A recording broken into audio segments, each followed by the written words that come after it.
welcome along to another episode of this FM21 story, The Head Coach with me, Daniel. We're back for part 71 today, and we're back with the moment that you've all been waiting for. Those who were here the last episode will know that we had a job interview at a big Premier League club. And now, although they're slightly below us in the table, we come back to see if we've had a job offer or not. So if you're looking forward to it, finding out if we've got the job offer and if we're going to move on to our new club, please do put a thumbs up on the video. Subscribe down below for daily FM21 content from two long-term stories. A massive thank you for your support as always. You can catch up with all the playlists in the eye above. But today's the big one, so I'm not going to hold you up for much longer. You can see how things have been getting on since you were last with me. So, first and foremost, let's deal with Southampton. Of course, we had a brilliant youth intake to look forward to. We were going to get excited about that. And we also played the Fulham game, which we reached in the last episode before we left it on the mighty cliffhanger. Fulham 1-1 was the draw in the end. Ryan Brewster with a late equaliser for the Londoners after Sebastian Forsler in the first half had given us a lead. We thought we might be able to see it out. We were trying to cling on. We were delaying the subs, something I've often found I've done too soon. But it just didn't work out on this occasion. Fulham got back on level terms. And although that keeps us in 7th place, we're level on points with West Brom. We're 2 points ahead of Wolves and only 5 ahead of Tottenham, the side who we had the job interview at, of course. So things weren't looking particularly great. Although, thinking on the other side of things, if we then got the Tottenham job, 5 points behind, easy to catch and try and get into Europe, isn't it? So every cloud's got a silver lining. No real news in terms of transfers either, which is more than frustrating. So Stephen Hilton's still the only one. I did say we might never get to see him play, and that could be proven today. A couple of youngsters come into the club this month, a couple of youngsters go out, but nothing massive really happening at Southampton, and we had a chance to take advantage, so I'm a bit disappointed by that. But let's go and have a look at what's been happening in terms of the job interview, because we had one at Tottenham Hotspur, and we thought maybe, just maybe, we'd have the opportunity to get the job offer. You can see Marcelinho still favourite. There's not really any other massive jobs going, so if this one doesn't come in our favour, we have got a problem. However, if we go and have a look at our inbox, we have got the job offer. No need to worry whatsoever. Roger Smith was the former man, 60-year-old, formerly of Everton, Millwall and PSV. A very good coach and a good manager, a good man manager as well, but didn't work out for him at Tottenham Hotspur. Now what we've got to bear in mind here is realism again. So we talked about the fact that although they're slightly behind us in the league, they're a massive club, a big reputation, double the size stadium, all the facilities are state of the art, and they've got a good director of football. They've also offered us $73,000 a week on a 2.5-year deal. So let's have a look at what we've got at the moment. We've got a 2.5-year deal on $78,000 a week. So actually, about the same. So that means we can judge it purely on the job itself because the wages are essentially the same, the club's current position is exactly the same, and we've just got to decide whether we think we've got a bigger opportunity at Tottenham. And I really think we have. If we go and have a look at the club itself, of course they've got a bit more of a history of finishing in the top 7. Last year was the first time they didn't in the end. They've got Gary O'Neill as assistant manager, currently deputising as first choice. One for working with youngsters, that is perhaps a concern. We know the director of football's great. They've obviously got the modern stadium, which is fantastic. State-of-the-art facilities, exceptional recruitment, excellent academy coaching. We couldn't really ask for much more. The club's infrastructure is ready to be elite level. It's just whether on the pitch that can be matched. Now I'm kind of thinking back to FM20 and the head coach there. We joined a Chelsea side, albeit with a bit more recent history, in a fairly similar position to this. And we took them from strength to strength. So I really believe we can do that here. I just want to see if they've won anything in this save so far. So they've not won a Europa League. They were runners-up once. They've not won a Premier League or been in the top 3 at any point. They've not won the Champions League, not been in an FA Cup final, and not been in a League Cup final. So actually, Tottenham have had a pretty poor run so far in this career. So what we're going to do is try and fix that because I have to take the job. We're going to try and eke it up a little bit, so maybe up to $75,000 a week, if not certainly 74. Essentially no difference to us, but a big opportunity. So let's go and skip ahead and get into our first day at the job. And for today, we're going to get to meet the players and the staff that we'll be working with at Tottenham Hotspur. I'll see you in a moment. There we go then. We are introduced as Tottenham Hotspur manager. In a move that sparked plenty of debate, we've left Southampton to join divisional rivals Tottenham. Questions will be raised as to why we've taken up a different job in the same division, but now the pressure is to bring immediate success. Oh, I've just been stopped in my tracks here. Southampton have got 13.5 million for us. We've single-handedly fixed their financial troubles. But there you go, Tottenham must have really wanted us to pay for that. We've of course got a great history of reaching expectations with clubs. We've of course won the Scottish Cup with Dundee back years ago and took Southampton into Europe last season. And now our job is to chase Southampton, who hold the last European spot. In a position where we're now 5 points behind. At the end of the season, that is our measure of success. The squad was projected to finish 6th by the media, which tells you how good they are on paper. We've seen some of the stars are brilliant, there's a few of the originals still there, and there is one reunion from an earlier club up in Scotland as well. Prizes in the comments if you can guess who it is before we get there. But brilliant facilities as we mentioned. The club did go out the FA Cup, they've gone out the League Cup, so it is just the league to focus on. But that might be a blessing in disguise for the rest of this season. So let's skip ahead and see what the rest of the introduction holds. A 4-2-3-1 recommended. That's what we've played at our last two clubs and we quite like to play again. We've got to play attacking, possession, entertaining football, develop youth players and sign players under 23.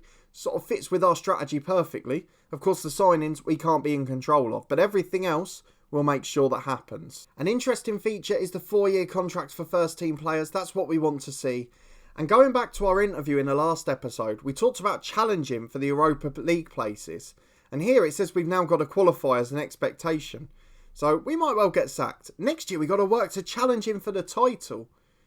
Jesus, how quick are you expecting the change around? 2 years later we've got to make sure we do challenge for it. And 3 years later maintain that. I'm not sure that's the most realistic expectation. But we'll wait and see what happens on that front. But regardless of all of that, let's go and get into our first day at the club. We've still got that 50% plus win ratio across our career, which is excellent. It's virtually stayed the same at Southampton, which is an incredible effort. There's a few players out of contract, most notably Eric Dyer at the end of the season. Loads of squad expectations. We'll go and look through those in a minute. The youth intake preview. Not great by the looks of it. There's not many good players. Good English striker and attacking midfielder, so perhaps 1 or 2 we can look out for, but generally a poor intake. Not much of a transfer budget with a week of the window to go, though I don't know if there's anyone on the transfer list or anything like that. We'll set up the tactic in a moment, we'll go and do all of the introductory stuff at the moment, but you guys are here for 2 reasons. We're going to have a look through our staffing, and then of course the squad, the thing you all want to see the most. So let's have a look at the staffing first. A lot of people there and a few that probably left with the old manager. We've already met the director of football, who we know is pretty good. So let's get the senior squad up first. So assistant manager Gary O'Neill, we know plenty about him. Head of youth development is Dean Rastrick. He's world class. I mean, genuinely sensational. He's been at Luton in the late 90s. Was he a player there? Youth coach, that makes more sense. I was wondering, I'm sure I would have recognised him. But his attributes, his personality, his mindset is absolutely sensational. He could be a superstar. Let's have a look at some of the coaches just there. Ledley King's still at the club. He's got decent coaching attributes. The fitness one's pretty strongly rated. And a decent goalkeeping coach. So the team's going to need to be expanded and improved. But there's some quality there to start with, which is good to see. Let's have a quick look at the physios. I'm sure they'll have good attributes at this level. They have. 19 for the head physio. We're happy with that. And in the scouting team, we've seen the director of football already, Steve Hitchin, 18 for ability, 17 potential. Technical director Trevor Birch, not a million miles behind that and a good negotiator and a good judgment of staff as well, which is key. And then the chief scout Dean White, he's getting on a bit now, probably nearing retirement. But with his contract till the end of the year, he's still got decent judging ability. And I'm sure he'll do the job for us. So a very good base to work from. Aidan McGeady's among our scouting team, interestingly. I'm not sure what he's like. He's not bad. But interesting that he's gone into that field of work. But let's go and have a look at the squad. They're the most important thing. Are there any stars in the development centre? 1 2.5 star attacking midfielder who looks good, but probably not quite good enough for our first team. But at Southampton, that would be a first teamer. So we've got to take the positives there. There's one other familiar name in the under-23s as well. I don't know if you remember him. McDade is currently out on loan at Colchester, but we had him at Southampton. And they put in the big money bid, 11.25 million. So next season, he'll come back and potentially we'll have our second reunion. But there's one in the first team as well. So let's go and get into the squad and meet the players that have got to get us in that top 7. So the immediate news, I guess, is that there's a few positions we're a little bit light. There's a mix of ages, which is probably quite a good thing. And there's 2 or 3 real standout players, largely coming from the midfield areas as well. One up front, which we saw earlier in the season, was a quality player. So let's get through the positions, but I'm cautiously optimistic so far. The only area I can see a slight deficit is probably right back, and maybe even centre half as well. But in goal, Pierluigi Gallini is the main number 1. He was at Aston Villa a few years back, wasn't he? He was. Had a much better spell at Atalanta, and now 200 appearances for Tottenham. Very dependable goalkeeper, solid enough at this level. Maybe not the world-class keeper that will take us to a Premier League title, but should get a 7th in the league if he's at his best. 1 international cap for Italy on 95 grand a week. Just a very solid goalkeeper. His backup is Esnaida Suarez, who is a 23-year-old Colombian international. Not great, let's be honest. He's very much a number 3 goalkeeper, and I'm a bit worried that he's our number 2. Into defence then, we've got Eric Dyer, who's listed as a right back, but is actually natural as centre half or in the holding role. He's very good still technically and mentally, but physically he's off a cliff. He's 34 years of age, he's coming towards the end of his contract, and he's probably not been at his best in recent times, but 418 league appearances over 14 years for Spurs. It's a very good effort, you've got to be fair to him, but he'll be very much a backup or a utility man for now. Ngueba is another right back, 2.5 ability, 3-star potential. He looks a little bit better actually. Very defensive minded, not really got the attacking attributes. Not the best crosser, not the best dribbler, not the quickest, not the best going forward technically, but a great in a tackle, very aggressive, dives into tackles which can be a concern, and good enough physically everywhere else. So, solid enough player for me, but probably not a long-term solution again, a bit like Gallini. The final right back is Gonzalo Sena, who is 2.5 ability, 3.5 potential. Now he's a young Argentinian who's pretty much the opposite. Not the best in a tackle, works hard, quick, flies up the line. Not the best personality, not the most disciplined defensively to be honest. But he's good going forward, so potentially they could rotate and both improve as they go along. But right back's not too bad. A few good players out on loan as well. We won't look at those because they're not going to be involved. But let's move on to centre half. We've got Leon King, who is a 3-star ball-playing defender, 24 years of age, Scottish international. Started the career at Rangers, has played for Hamilton, Hibs. I'm sure he wasn't at Hibs when we were there. Then City, Sevilla and Spurs. So experience across the board. Again, he's very good, but I don't think he's top class. He's not going to be one that leads us to the title. And I can see defensively, that's where a lot of the problems are for Spurs. There's not the same quality as there is going forward. The other centre-halves, one of them very well known, Kagla Siunchu, who's at Leicester in real life. He's now here and has played over 100 games for the club. Still very good. Maybe just going over the hill in certain areas, but for me, he's the best centre-half we've seen so far. So Siunchu, rest of the season, he's going to be a first-choice player. And the final one, with those two and Dyer, is Matthias Lemonaco. 22-year-old centre-half, 3-star ability, 3.5 potential. A bit similar to the other one. He's not great, but I think he just edges out King. Maybe particularly as an all-round defender. Mentally, on the ball. But King's probably better just in the tackle and positionally. So, it's going to be an interesting fight between those two. But in the position we're in the league, the experience of Siunchu is going to be crucial. So he'll definitely be starting. At left back, we've got 2 very good players. So firstly, the weaker one is a 3-star ability, 25-year-old fullback, Nuno Mendes, who's got 79 Portuguese caps already. That's a pretty incredible effort in truth. He's played 110 games for Real Madrid before coming here. And he's very good. Why couldn't he be a right back based on the ability of our other left back that we're going to meet? He looks sensational. But unfortunately, we've got to be honest, he's the second of 2 good left backs. So he's going to be a backup and he's probably world class. However, he's not as good as 4-star ability, 5-star potential Aaron Smith. 21-year-old, and I'm hoping he's from the Spurs Academy. He isn't. He's come from West Brom. In fact, I might remember him from West Brom. I'm sure we might have been linked with him at some point. But he's unbelievable. He's a brilliant right back. He's played 50 league games for the club already. And he's just sensational. Across the board, he's world class. He loves to fly forward. He's great physically. He's good mentally. And he's great on the ball. He's a good defender. He's going to be some player. He's going to be an England fixture for many years to come as well. He's the first choice left back.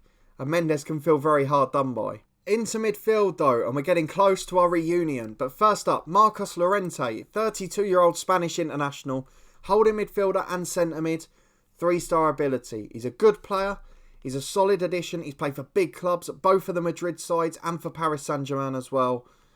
But here he is at Tottenham Hotspur. He's an elite level midfielder with a great personality, just not quite as good as he once was. Second up is the reunion of Lee Farrell, who's a 2.5-star midfielder with 3.5 potential. Anyone remember him? We had him at Hibernian, and he was the player with unbelievable talent who we couldn't get a good rating out of. He's got unbelievable attributes still a very good Premier League player. We just can't get the best out of him for some reason. So we're going to try and do it here at Tottenham Hotspur and hope we don't fail here as well. But a fixture in the Scottish international team now, a really good footballer with a great mentality, and I hope he's going to be a superstar too. Next up is the surprise one, Joe Willock, who was formerly of Arsenal of course. He's now played for Hanover, Hamburg, Newcastle, Cardiff. Probably what we need if we're going to be a European side the next couple of years. Just a versatile player who can play any of the 7 midfield positions. Any of the 3 in the middle, holding mid, centre mid, attacking mid, and in either of the 2 wing positions. So he's got a good reputation, he's got a good match rating when he's played. He looks like a proper player. And again, he's got that physicality, he's got the mentality, and he's decent on the ball. So all the key attributes are there, and I'm sure he'll be a good squad addition too. The final one in a central midfield position, or the final 2 I should say, Dele Alli, who's now 31 years of age. He's got 3-star ability, 3-star potential. Still very good across the board, but a few physical attributes just starting to wane. He's still a fixture in this side though, and I'm sure he'll be an important part of the squad. Natural as a striker as well now, so that could be interesting too. And finally, Ryan Wright. 4-star ability, 4-star potential. I told you this squad was better going forward. And look at this guy. 23-year-old American international, can play centre mid or attacking mid naturally, is unbelievable on the ball. Good natural fitness, good flair, good leader. Got the right personality. I don't know why this squad is mid-table. I don't know why he's struggling so much to make an impact. It seems a little bit bizarre. But either way, we're happy enough with him, and he'll be a key player in this squad. We have deliberately skipped past a few wingers on the way as well. So Joel Santos is first, 4-star ability, 4.5 potential. He's a left-footed right winger, so we'll play as a sort of inverted off the side. Physically incredible, mentally very strong in key areas, and has incredible technique. He's good on the ball. He's only 22 years of age as well. He's going to be a superstar. He's got a really poor rating this season. I'm not quite sure why, but we'll try and get the best out of him, and hopefully we'll be able to make a superstar of him. On the left-hand side is 20-year-old Kem Aliadiz, I think that is. 3-star ability, 4.5 potential. German international wonder kid. And although he's not quite as good, he's a natural left footer on the left side, so we can play him in that way. And he's going to be a brilliant player. We've just got to keep him in the team. We've got to keep him improving. He's already played for Bayern and Leipzig. And with Tottenham, he's played over 100 league games. At 20, that's no mean feat at all. Back to the right-hand side, we've got David Neres, who was formerly of Ajax, of course. Has played for Real Madrid since in this save as well. Perhaps not quite as good at 30 years of age. Brazilian international of times gone by, but very much a squad player. 3-star ability, he can play naturally off either side, which suits us, and he's a left footer, so he'll suit the 2 roles as well. Another flair player, another good experienced pro, but maybe not quite as exciting as the other ones. Moving further forward, we've got Jeremy Boga, formerly of Chelsea, of course. He's played for the likes of Birmingham, Sassuolo. He's played for Porto and now for Tottenham Hotspur. The opposite footedness, but again can play off both flanks and has exceptional attributes in key areas. And I'm sure he'll be crucial too. Some really good players in this squad. A lot of depth in certain areas as well. It's perhaps just a defender or 2 away from being title challengers, I think. Moving forward again, we'll leave Solanke because he must be a striker naturally. Giovanni Reina is the best player at the club. He's currently got an injury for 6 to 12 days. But if we look at him, 4.5-star ability. He's not a left winger. He's a centre mid or attacking mid. A bit like Ryan Wright. He's better naturally as a physical and mental player. Maybe not so good in the past, but got a more rounded game. But a 25-year-old English international. He's from the New York City Academy via Dortmund. And of course he's been making shockwaves at Dortmund in real life. And he's been playing off the wing there, I think. But a super player, an elite level attacking midfielder. And another one that's certainly capable of being in a title winning side. It's just 3 at the back 4 and the keeper. And that's all we need to really make it. Reina is a sensational player. Look at the 3 strikers that are left then. Federico Perea is the pick of the bunch. 4-star ability, 4.5 potential. Oh, he's better than Ant Folwell. He's the player we've been waiting for. Argentinian international. Incredible across the board. Look at those mental stats. He's basically like a prime Dybala or Higuain or someone like that. He's world class. Perea is someone I can't wait to work with. He scored nearly 1 a game. He's the top scorer in the league. And you can see why. What a fantastic talent. And if you were doubting why we moved from Southampton, the last 2 players, Reina and Perea, are exactly why. There are world-class players in this Tottenham team. The last 2 are Dominic Solanke, 3-star ability, 3-star potential. Really solid backup striker. Just what you need. A decent Premier League player. And I'm sure he'll be a fixture for the side. Has only joined this season, but a good enough backup for a world-class player. Exactly what we needed. And then the final player before we're done is Thomas Parks. 18 years of age, 2.5 ability, 5-star potential. Is this the Youth Academy star we were looking for? It is. Only made 3 Premier League appearances, but he's a wonder kid. Slightly different type of forward. He's more of a target man. He's more of a hold-up player. But he looks sensational. And as a 3rd choice striker for now, probably won't get a huge amount of football this year, but perhaps next season he'll be able to if we can get into Europe. So overall, I mean, let me know what you think in the comments, but I'm pretty pleased with that squad. I think going forward, we've got exceptional talent. A flying left back, a brilliant right winger, a very good left winger, a good centre mid, a good attacking mid, and of course a world-class striker as well. So with Soyuncu being someone I'm very happy with, and the 2 centre-halves probably developing into world-class players, particularly LaMonaco, it's only really right back and a sort of defensive-minded centre midfielder I think we're missing.